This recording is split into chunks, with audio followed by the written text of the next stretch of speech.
Efeso 2:17-22.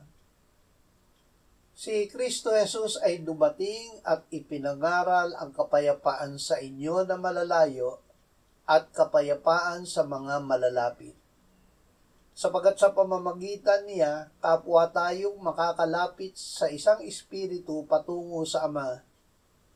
Kaya nga, hindi na kayo mga dayuhan at banyaga, kundi kayo'y mga kapwa mamamayan ng mga banal at mga kaanib ng sambahayan ng Diyos, na itinayo sa saligang inilagay ng mga apostol at ng mga propeta, na si Kristo Jesus ang batong panulok.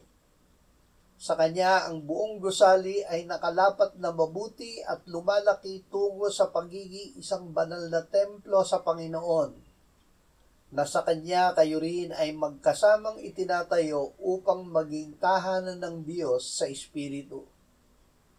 Ipinangaral ni Jesus ang kapayapaan. Ang Panginoong Jesus ay nangaral sa lahat, sa Hudyo at mga Hintil.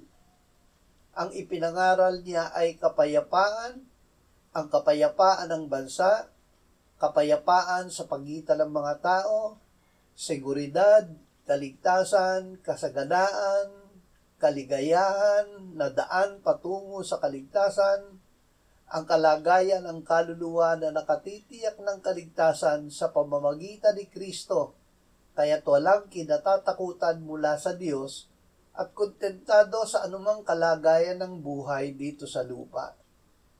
Ito ang kalagayan ng mga taong magkalayo na pinaglapit ng mga dayuhan at banyaga na pinag-isa kaya't naging mamamayan ng bayan at kaanib ng sambahayan ng Diyos.